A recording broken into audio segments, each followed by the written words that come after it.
बिस्मिल्लाहिर्रहमानिर्रहीम।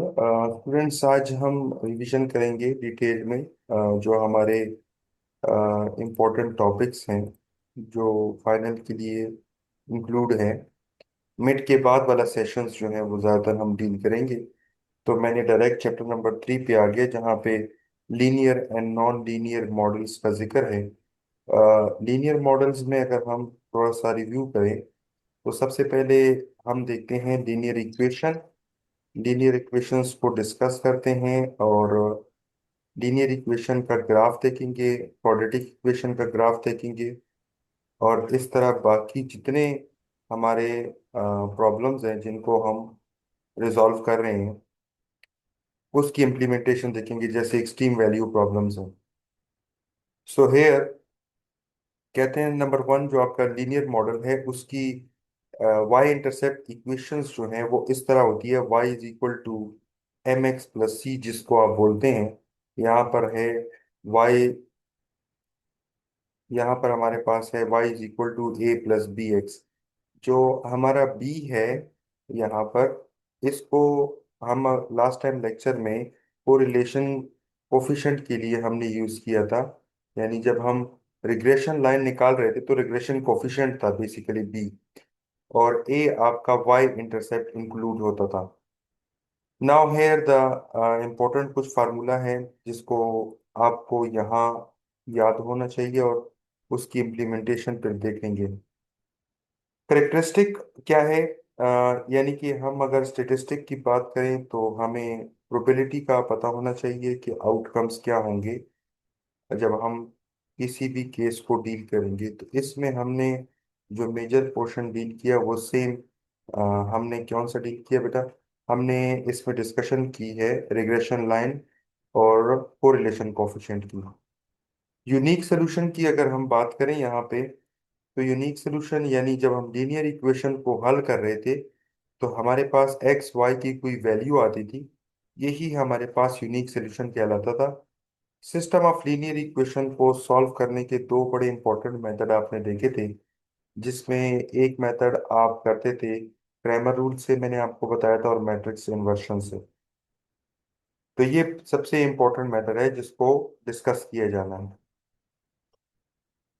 अब सबसे पहले लीनियर इक्वेशन है y is equal to 2x plus 3। आप x की वैल्यू 4 पुट करेंगे in the placement of x, so you can get your required answer y is equal to 11। आपने लेक्चर में इंपॉर्टेंट चीजें याद रखनी है। मैं कुछ इंपॉर्टेंट पॉइंट्स पर डिस्कस करूंगा। है आसान आसान लेकिन इंपॉर्टेंट है। Solve the differential equation. ये एक डिफरेंशियल इक्वेशन आपको गिवन है जिसको dy बाई डी एक्स का नाम दिया है। dy by d x is equal to 2x। ठीक है। गिवन इसको बोलते हैं initial condition. y of 0 is equal to 1, इसको बोलते हैं इनिशियल कंडीशन। एक डेरिवेटिव फॉर्म में इक्वेशन पड़ी हुई है। ठीक है। डेरिवेटिव फॉर्म में एक इक्वेशन पड़ी है, और मैंने y of 0 is equal to 1 put करके उस डिफरेंशियल का जवाब निकालना है। अब ये आंसर आ गया है, लेकिन इसको कैलकुलेट कैसे किया जाएगा ये आपने देखना है। ये आपके पास है dy बाई डी एक्स। अब dy बाई डी एक्स की बात करें तो इसका मतलब है ये एंटी डेरिवेटिव है। dy बाई डी एक्स का मतलब है एंटी डेरिवेटिव है ये। यानी इस dy बाई डी एक्स को कैंसिल करने के लिए मुझे इंटीग्रेशन लेनी पड़ेगी जो हमने पढ़ी हुई है। तो इसका मतलब है मुझे राइट साइड पर 2x की इंटीग्रेशन करनी पड़ेगी विद रिस्पेक्ट टू x के।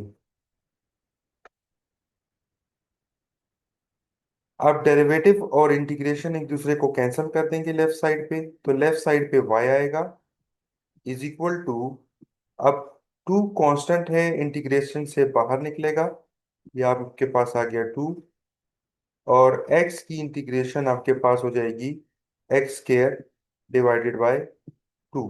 सही है। पावर में एक ऐड और डिनोमिनेटर में एक ऐड कर लेंगे, साथ में प्लस c लिख देंगे हम। So this 2 cancel with this 2, so you can get y is equal to x square plus c. ये तो इंटीग्रेशन आपने बड़ी डिटेल में देखी है और आप प्रैक्टिस भी करेंगे तो आपको आएगी। हमें यहाँ इनिशियल कंडीशन का देखना है। ये इनिशियल कंडीशन है y ऑफ 0 = 1। ठीक है, इस इनिशियल कंडीशन को यूटिलाइज किया जाएगा। यानी अगर मुझे कोई कहे कि इसको आप लिख के दिखाएं, तो मैं लिख के ये दिखा सकता हूँ। Basically this y is written as y of x is, क्योंकि y फंक्शन x का है, is equal to x² plus c. So ये इनिशियल कंडीशन अब यूटिलाइज होगी। y ऑफ 0, इसका मतलब है कि x की वैल्यू 0 है।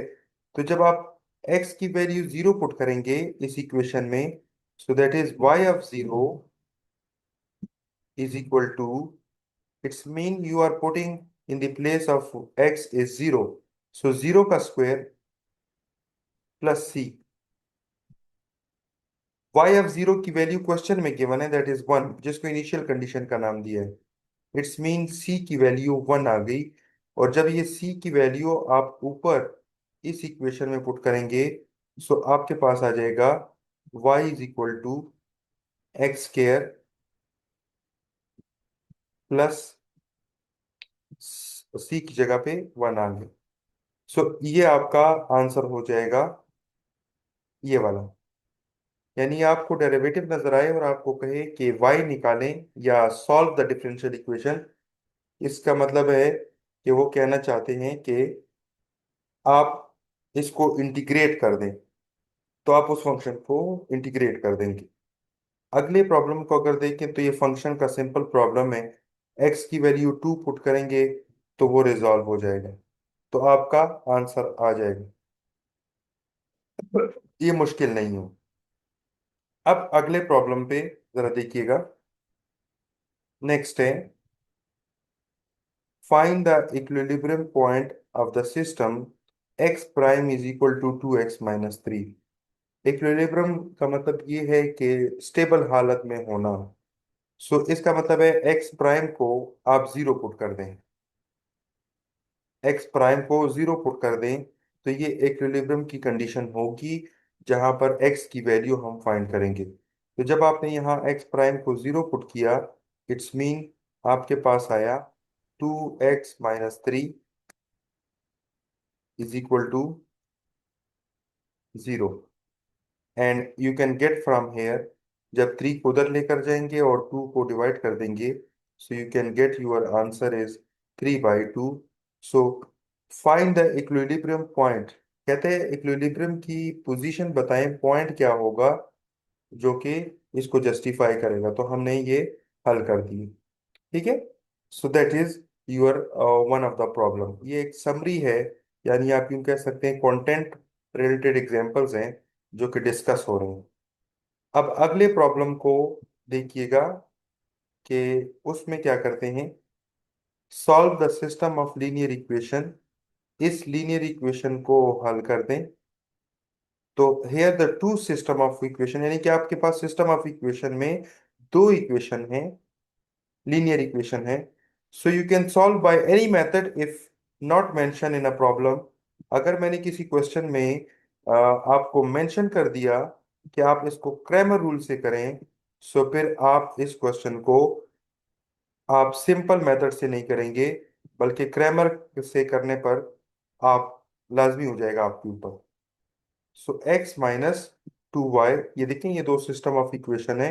आप इसका मैट्रिक्स सिस्टम बना लेंगे जो कि कुछ ऐसे होगा, 2 3 1 - 2। एंड यहाँ पर हो जाएगा XY। याद होगा आप लोगों को, मैंने सिस्टम ऑफ मैट्रिसेस करवाया था, याद है बेटा किसी को? जी,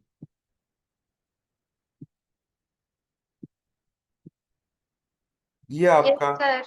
ये आपका एक मैट्रिक्स बन गया। ठीक है, फिर आप इसमें से ए का डिटर्मिनेंट निकालते हैं, देन डी का डिटर्मिनेंट, एंड D1 D2 का डिटर्मिनेंट आप निकाल दिया। So that is the way to solve the system of linear equation by applying the Cramer rule और मैट्रिक्स इन्वर्शन। इनमें से कोई एक मेथड पर आप इसको इम्प्लीमेंट कर सकते हैं। Now the next one, find the derivative of this function. अब इस फंक्शन का डेरिवेटिव आपने निकालना है। आपने क्या करना है, इस फंक्शन का डेरिवेटिव निकालना है। तो लेट सपोज ये आपका फंक्शन है, आप डेरिवेटिव निकालते हैं तो कैसे निकालते हैं, यहाँ मैं लिखता हूँ एफ प्राइम। मैं डायरेक्ट इसको एफ प्राइम का नाम दे रहा हूँ, यानी power come first subtracting one from the power. So 4 3s are 12 and subtracting one from the power it's mean 12x² -4x +1। तो ये इसका डेरिवेटिव हो जाएगा। सो that is your required answer. छोटा सा क्वेश्चन है और आप इसको रिजॉल्व कर लेंगे। नाउ द नेक्स्ट वन, कि आपके पास अगर कहें कि क्रिटिकल पॉइंट निकालें, सो आप इस क्वेश्चन का क्रिटिकल पॉइंट भी निकाल सकते हैं। क्रिटिकल पॉइंट कैसे निकालते हैं बेटा, अब उसको समझना जरूरी है। क्रिटिकल पॉइंट के लिए एफ प्राइम ऑफ एक्स को जीरो के इक्वल पुट किया जाएगा। आपने इसको जीरो के इक्वल पुट कर दिया एफ प्राइम को, इट्स मीन आपने 12x² -4x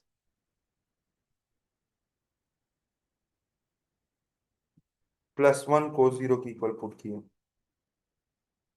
अब जीरो की इक्वल पुट करने के बाद अगर ये फैक्टराइज होता है तो फैक्टराइज कर लें, otherwise you can use that formula. आप खुद इसको अभी बेशक सॉल्व कर लें।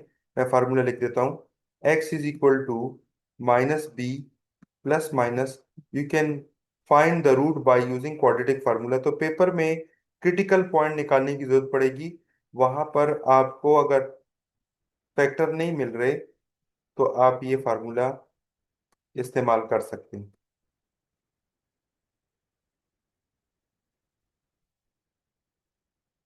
AC /2A।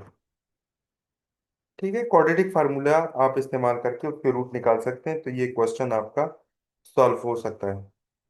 तो आपकी जितनी वैल्यूज क्रिटिकल वैल्यू है उस पर एक्सट्रीम वैल्यू फाइंड की जाती है। So the population growth model describe the change in population size over time। Exponential का फंक्शन आपने देखा है, उसको इंटीग्रेशन और डेरिवेटिव दोनों आपने देखी हैं।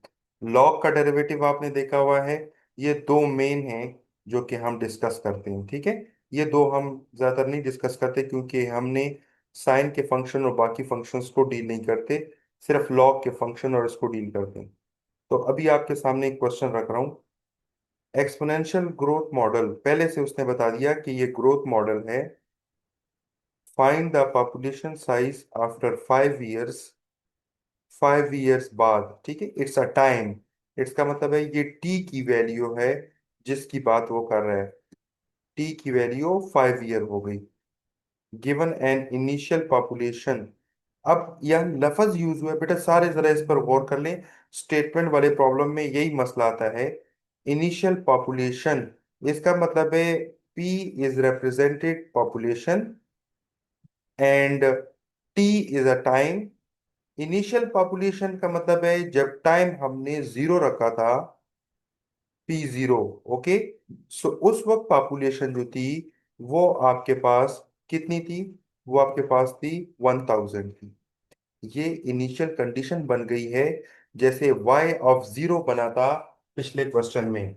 आपने एक क्वेश्चन देखा इनिशियल वैल्यू प्रॉब्लम, उसमें उसने बनाया था, तो मैंने यहाँ पर इस स्टेटमेंट से इनिशियल कंडीशन बना ली है। ग्रोथ रेट कितना है, उसने कहा ग्रोथ रेट जो है वो 0.05 है। सो ग्रोथ को हम R से रिप्रेजेंट कर देते हैं, ठीक है। R = ग्रोथ रेट, और वो गिवन है 0.05। So the exponential growth model, so exponential growth model होगा कैसा, यानी इसका फंक्शन कैसा होगा। तो हम यूं कहेंगे P पॉपुलेशन फंक्शन है, जो कि टाइम पर डिपेंड कर रहा है, t is a function of t, which is equal to, so the initial p of zero को उसने नाम दिया हुआ है p नॉट, ठीक है, ऐसे ही। एंड क्योंकि एक्सपोनेंशियल ग्रोथ मॉडल है तो e की पावर में कुछ ना कुछ होगा, और ग्रोथ को हमने r से रिप्रेजेंट किया है, and that depend with time. So ये आपका एक्सपोनेंशियल ग्रोथ मॉडल का फंक्शन होगा। ये मैंने आपको जुबानी, अब आपको पता होना चाहिए, अगर कोई पूछे कि एक्सपोनेंशियल ग्रोथ फंक्शन का मॉडल का फंक्शन कैसा होगा, मैथमेटिकली कैसे लिखेंगे, तो आप कहेंगे कि मैथमेटिकल फंक्शन उसका p of t is equal to p not e की पावर आर टी होगा। बात समझ आ गई बेटा? इसको गौर से नोट कर लें। क्या आपको ये बात समझ आ गई है? मुझे बता दें प्लीज।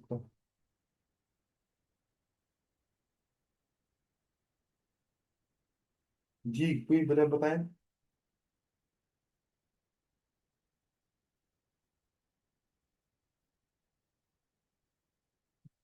क्लियर है? अच्छा, the exponential growth model is given by p of t, p not e की पावर आर टी, ये आपके पास है, where p naught is the initial population, r is the growth rate, and t is time. So p of 5 5 year, यानी time 5 year होगा। सो p of 5, जो मैंने आपको वो पॉइंट बताया है, ये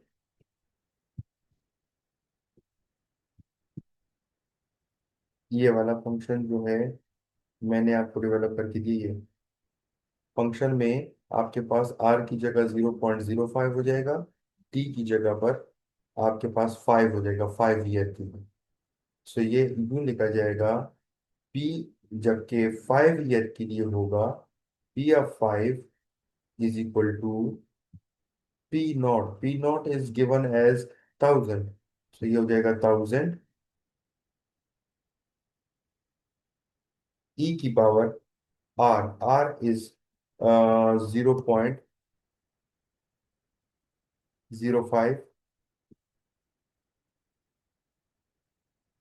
मल्टीप्लाई बाय t। t आपके पास था 5 year के लिए, तो 5 हो जाएगा। सो आप उसको कैलकुलेट कर लेंगे, ये आपका आंसर आ जाएगा। ये है आपका एक्सपोनेंशियल ग्रोथ मॉडल, और आपको इसकी मैथमेटिकल इक्वेशन याद होनी चाहिए। लॉजिस्टिक ग्रोथ मॉडल सेकंड जो है, वो लॉजिस्टिक ग्रोथ मॉडल है जिसमें आपके पास फंक्शन डेरिवेटिव फॉर्म में होगा, आपको उसको इंटीग्रेट करके आंसर निकालना पड़ना है, ठीक है। सो that is D P by D T, R P one minus P of के। पी आपका फंक्शन है, के कांस्टेंट है, आर आपका कांस्टेंट है। सो पी को बेशक आप अंदर मल्टीप्लाई कर दें तो हो जाएगा, ठीक है। पी को जो है वो मल्टीप्लाई कर देंगे। Now here the third one, अगला आपका multistrain growth model p of t, वो भी एक्सपोनेंशियल जैसा है, सिर्फ आपने रिव्यू करना है। आपको पी नॉट गिवन होगा, आर गिवन होगा, टी गिवन होगा। तो बेटा आप दिमाग में रख लें कि आपने सिर्फ और सिर्फ क्या करना है, वैल्यू पुट करनी है। आपको वैल्यू पुट करनी है, आपको फंक्शन याद होना चाहिए, ठीक है। सो ये आपके कुछ मॉडल हैं जिसको डिस्कस करते हैं हम लोग। ओके, सो मैं आगे चलता हूँ इंपॉर्टेंट पॉइंट्स पे। Equilibrium population size. Find the equilibrium population size for a logistic growth model with R is equal to 0.1 and K is equal to 500. The equilibrium population size occur when, देखो मैंने पहले भी कहा कि आपको equilibrium पे जो आपका फंक्शन है उसको जीरो की इक्वल पुट करना है। इसका मतलब है D P by D of T आपको जीरो पुट करना होगा ताकि वैल्यू कैलकुलेट कर सकें। पहले से आपको लॉजिस्टिक मॉडल याद होना चाहिए ताकि आप वैल्यू पुट कर सकें। So here now next one, अब जरा बेसिक्स के बाद आ जाते हैं कुछ कोऑर्डिनेट सिस्टम पे। इन मैथमेटिक्स, हम मैथमेटिक्स में एक कॉर्टिजन सिस्टम्स को डील करते हैं जिसमें हम वैल्यूज की डिपेंडेंसी फंक्शंस को रिप्रेजेंट करते हैं, जैसे कि फर्स्ट क्वाड्रेंट में एक्स और वाई दोनों पॉजिटिव होते हैं, सेकंड में एक्स नेगेटिव होता है, वाई पॉजिटिव, आपको ये याद होगा। थर्ड में दोनों एक्स एंड वाई नेगेटिव होते हैं, फोर्थ में एक्स पॉजिटिव वाई नेगेटिव होते हैं। तो ये आपका एक्सिस का प्लॉट है। तो कुछ बातें याद रखें जो मैं बता देता हूँ। जो एक्स वाई को पेयर के फॉर्म में लिखते हैं उसको ऑर्डर पेयर का नाम देते हैं, ठीक है। एक्स वाले कोऑर्डिनेट को अब्सिका का नाम देते हैं और वाई वाले कोऑर्डिनेट को ऑर्डिनेट का नाम देते हैं। तो ये आपको क्लियर होना चाहिए, यहाँ सारा डिस्कस हुआ हुआ पड़ा। नाउ हियर, अगर किसी सवाल में ये पूछें आपसे कि क्या ये इसका सोल्यूशन है, तो आप चेक करेंगे कि -2 और 1 इस इक्वेशन को सेटिस्फाई करते हैं कि नहीं। एक्स की जगह पर आप -2 पुट कर दें और वाई की जगह पर आप 1 पुट कर दें। अगर लेफ्ट और राइट साइड आंसर इक्वल आ गए तो इसका मतलब है ये सेटिस्फाई करते हैं, ठीक है बेटा। इसको थोड़ा समझना है आपने डिटेल में, इसकी जरूरत नहीं है। ओके, फंक्शंस जो हैं और डोमेन रेंज का आपने पढ़ा था, लेकिन क्योंकि ये मिड से पहले का सेशन है तो हमने इसको यहाँ इंक्लूड नहीं किया।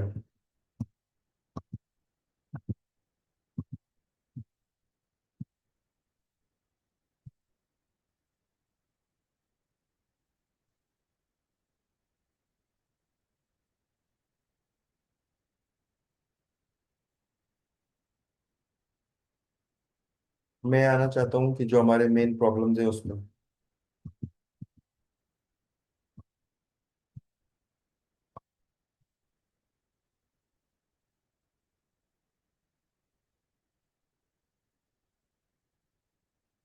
यहाँ से स्टार्ट करता हूँ इक्वेशन ऑफ लाइन स्लोप्स वगैरह से। Let the pair of x1 y1 and x2 y2 be 2 points on a non-vertical line. Non-vertical का मतलब ये है कि लाइन आपकी inclined form में हो, then the slope of the line through the 2 points is the ratio of the change in the y coordinate to the change of x coordinate। यानी y divided by x की जो change है वो basically slope represent करती है, जिसको हम m का नाम देते हैं। y is the restriction x1 is not equal to x2।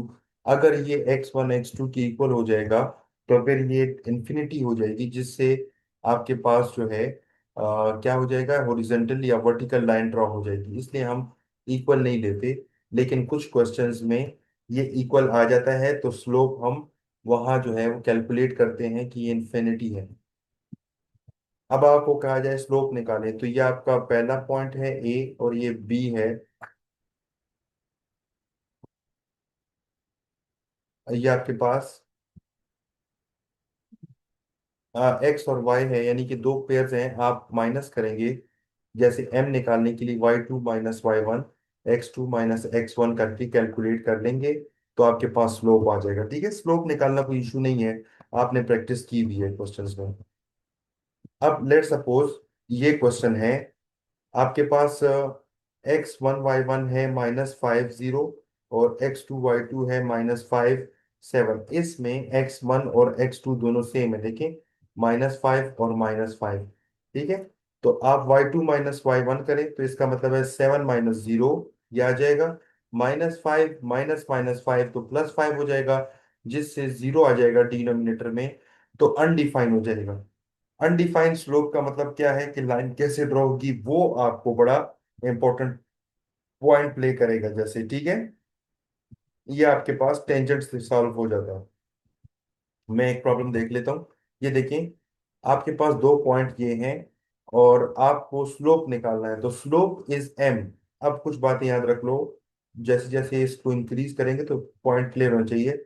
Slope का फार्मूला होता है m = टेंजेंट ऑफ कोई भी एंगल जो कि डेवलप हो रहा हो, दैट इज से अल्फा। सो एम तो आपने अगर निकाला 0, सॉरी, एम आपने निकाला इस क्वेश्चन में 2/0। स्लोप आपका फार्मूले से आया, इसका मतलब है इन्फिनिटी आ गया। और इस तरफ आपका टेंजेंट है,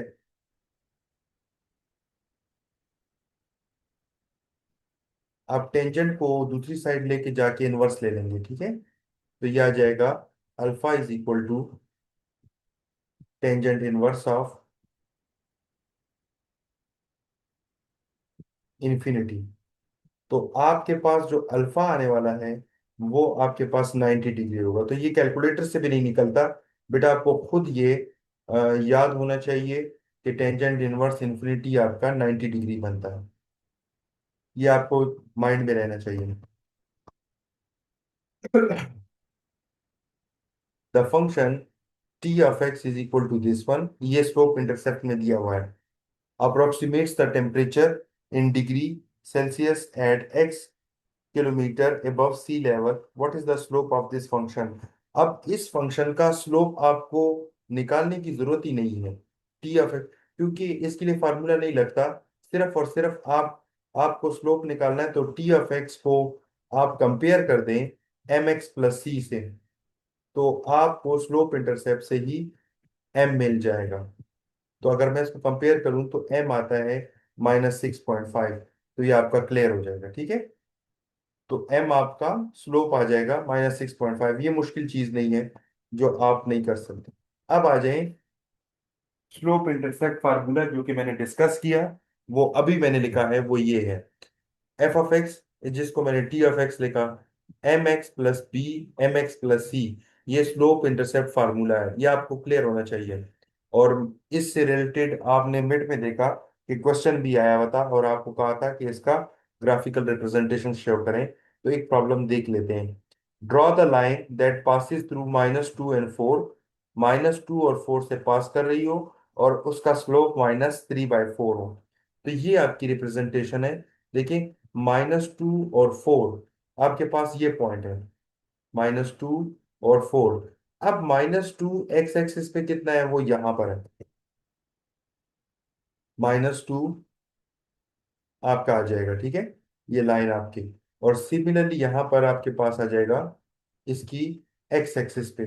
सो -3/4, ये आप सिर्फ जस्ट फार्मूले से कैलकुलेट करके ग्राफ बना लेंगे, इसमें कोई बड़ी इशू नहीं है। आपको स्लोप आइडेंटिफाई करना पड़ेगा कि वो क्या आता है। तो ये क्वेश्चन है, graph f of x is equal to -2/3 x + 4 by using slope and y intercept. Slope और वाई इंटरसेप्ट से आपने इसका ग्राफ निकालना है। तो स्लोप इसका -2/3 है, ये आपके पास है -2/3। तो इस स्लोप का मतलब ये है कि आपने m की वैल्यू ये कैलकुलेट की है, -2 और 3, और इंटरसेप्ट आपके पास 4 है।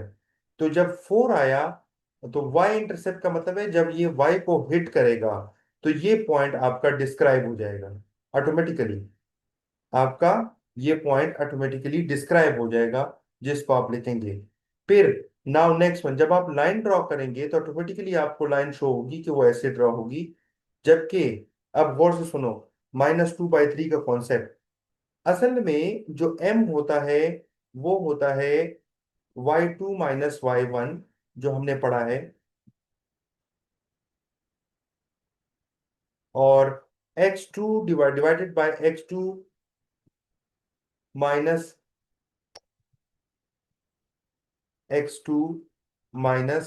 x1, एक्चुअली ये m है। तो आपने स्लोप जो आपको गिवन है वो गिवन है -2/3 या 2/3, ठीक है। तो हम इसको थोड़ी देर के लिए मान लेते हैं कि ये 2 है और ये आपका 3 है। और माइनस हम यहाँ रख लेते हैं थोड़ी देर के लिए, ठीक है। ये हम बाद में इसको डील कर लेंगे कि माइनस क्यों आया, किस नंबर की वजह से आया। अब हुआ ये, इसका मतलब ये है कि the difference of y2 and y1 is 2।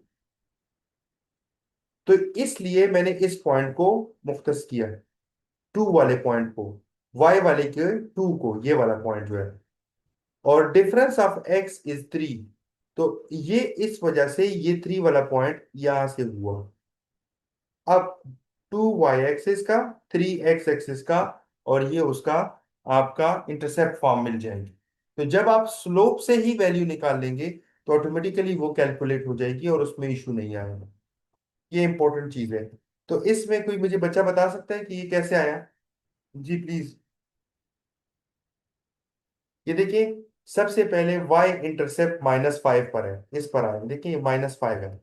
-5 का मतलब ये है कि आपका y नेगेटिव पे ये रहा, ये आपका पॉइंट डिसाइड हो गया। अब हमें डिसाइड करना है कि हमारे पास x और सेकंड वन y का डिफरेंस क्या है। x का y का डिफरेंस 3 है। इसका मतलब है यहां से 3 उठाएंगे, ठीक है, और हम स्ट्रेट 3 पे जाएंगे।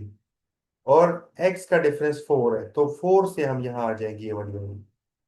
तो हमारा ये इंटरसेप्ट फॉर्म से वैल्यू कैलकुलेट हो जाएगी। इसमें इशू नहीं आना चाहिए। कोई क्वेश्चन है किसी का तो बोल दे बेटा।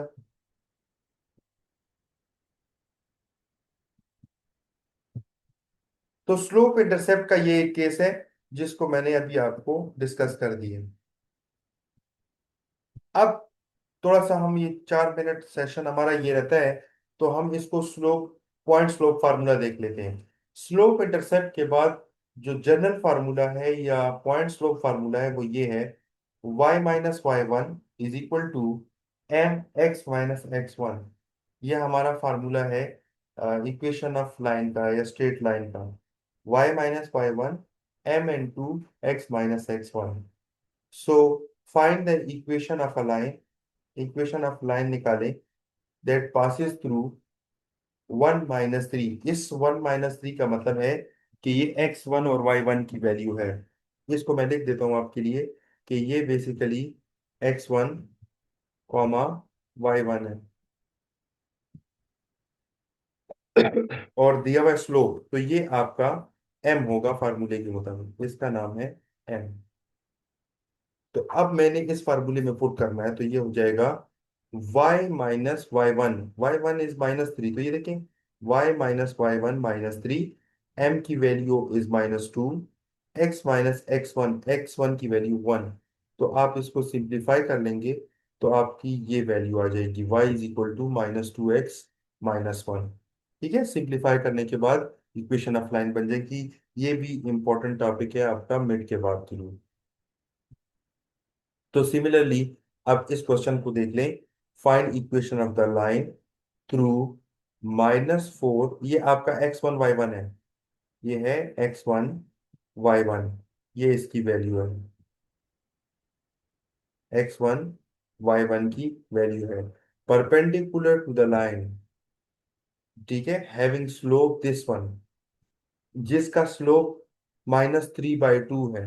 तो देखो, इसको ज्योमेट्रिकली देखते हैं।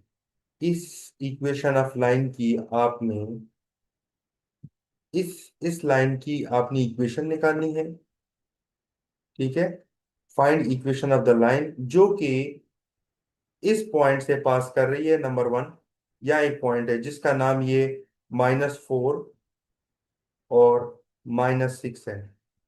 फिर क्या कहता है, and perpendicular to the line, और इसके ऊपर एक परपेंडिकुलर लाइन है, ये रही, लेट सपोज यहां पर है ऐसे, जिसका इस लाइन का स्लोप दिया हुआ है m इज इक्वल टू -3/2। अब पॉइंट क्या है बेटा, पॉइंट ये है कि इस इक्वेशन का, इस लाइन का आपके पास पॉइंट है, स्लोप नहीं है। इसका लाइन का आपके पास पॉइंट नहीं है, स्लोप है। तो जब दो लाइनें परपेंडिकुलर हों, उन्होंने कहा है कि परपेंडिकुलर है, 90 डिग्री बना रहा है, तो इसका स्लोप लेट सपोज हम नाम देते हैं m प्राइम, और इसका m, तो दोनों के स्लोप का प्रोडक्ट जो है -1 के बराबर होता है। m1 या m/m हमेशा इक्वल होता है -1 के। तो slope of the product of perpendicular lines is equal to -1। तो जब आपको m गिवन है -3/2, तो यहाँ मैं m की जगह पे -3/2 पुट करूंगा ऐसे, -3/2 multiply by m' is equal to -1। अब ये -3/2 उधर जाकर माइनस माइनस तो कट जाएगा। एम प्राइम की, जिसको मैंने एम प्राइम नाम दिया है, उसकी वैल्यू बन जाएगी 2/3। सो एम प्राइम आ जाएगा। तो आपका जो परपेंडिकुलर लाइन है इसका स्लोप क्या आ जाएगा, 2/3। अब इक्वेशन निकालना आसान हो गया क्योंकि मेरे पास स्लोप भी आ गया 2/3 एम प्राइम, जिसको हम कह रहे थे, ठीक है, और पॉइंट भी मेरे पास मौजूद है। तो मैं अपनी इक्वेशन ऑफ लाइन में जस्ट पुट कर दूंगा, ये मैंने पुट किया है। और हल कर दिए तो मेरा आंसर आ जाए। किसी का कोई क्वेश्चन है तो बताएं प्लीज।